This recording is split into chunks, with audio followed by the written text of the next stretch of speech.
Hi friends, ఆంధ్రప్రదేశ్లో మగవారికి కూడా ఫ్రీ బస్ సర్వీస్ అనేది స్టార్ట్ అయిందండి. అయితే దీని గురించి మొత్తం డీటెయిల్స్ నేను వీడియోలో చెప్తాను. వీడియోని ఎక్కడ స్కిప్ అవ్వకుండా చూడండి. అంటే ఈ బస్సు ఏ బస్సులలో మనం ప్రయాణం చేయవచ్చు, అలాగే ప్రయాణం చేసేటప్పుడు మనం ఏ డాక్యుమెంట్స్ క్యారీ చేయాలి, ఇవన్నీ కూడా ఫుల్ డీటెయిల్స్ నేను ఈ వీడియోలో చెప్తానండి. నా ఛానల్ని ఫస్ట్ టైం చూస్తున్న వాళ్ళు ఎవరైనా ఉంటే కనుక ప్లీజ్ ఛానల్ని సబ్స్క్రైబ్ చేయండి. మీరు నాకు చాలా సపోర్ట్ చేసిన వారు అవుతారు. ఆడవారికి స్త్రీ శక్తి పథకం స్టార్ట్ చేసి ఫ్రీ బస్ సర్వీస్ స్టార్ట్ చేశారు కదండి. అదేవిధంగా దివ్యాంగుల కోసం ఇంద్రధనస్సు అనేటువంటి ఒక స్కీమ్ ఉందండి.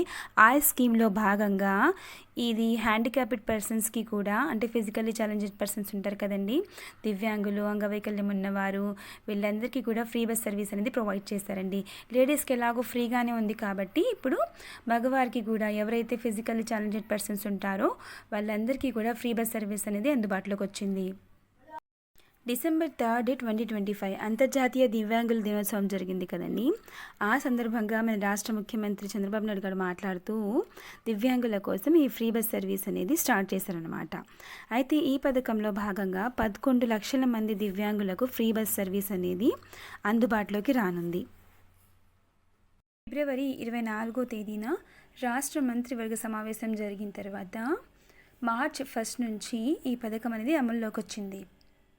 ఏ బస్సులలో ఫ్రీగా మనం ప్రయాణం చేయవచ్చు ఒకసారి చూడండి. మొత్తం 5 రకాల ఆర్టీసీ బస్సుల్లో అయితే మనం ఫ్రీగా ప్రయాణం చేయొచ్చండి. ఇందులో Palle Velugu, ultra Palle Velugu, express, metro express and city ordinary buses ఉన్నాయి కదండి. ఇవి మనం లోకల్గా, అంటే స్టేట్ మొత్తం కూడా ఈ బస్సులో మనం ఫ్రీగా ప్రయాణం చేయవచ్చు అనమాట. ఒకవేళ కనుక మీరు ఇంటర్ స్టేట్, అంటే ఒక స్టేట్ నుంచి మరొక స్టేట్కి మీరు వెళ్ళాలి అనుకుంటే కనుక in case luxury bus and non stop, Saptagiri express, ultra deluxe bus ఇవన్నీ ఉన్నాయి కదా. ఈ బస్సుల్లో మాత్రం మీకు 50% అనేది టికెట్ మీద రాయితీ అనేది ఉంటుంది. ఎలిజిబిలిటీ చూడండి, 10% లేదా అంతకంటే ఎక్కువ అంగవైకల్యం కలిగిన వారు ఈ ఫ్రీ బస్ స్కీమ్కి ఎలిజిబిలిటీ ఉందన్నమాట. దాంతోపాటుగా మీ దగ్గర సదరన్ సర్టిఫికేట్ కంపల్సరీగా ఉండాలండి.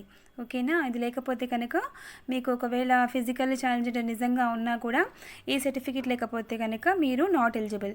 సో తప్పకుండా ఎవరైతే ఫిజికల్లీ ఛాలెంజ్డ్ పర్సన్స్ ఉన్నారో వాళ్ళందరూ సదరన్ సర్టిఫికేట్కి అప్లై చేసుకోండి. ఈ బస్ సర్వీస్ అనేది మీకు యూజ్ అవుతుంది.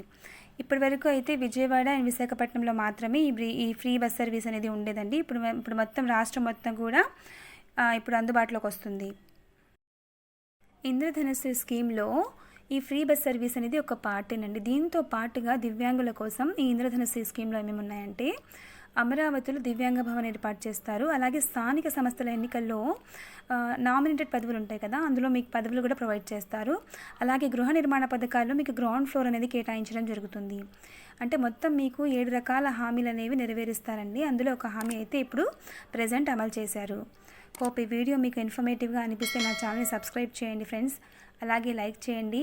అందరికీ ఈ వీడియోని షేర్ చేయండి. Thank you so much.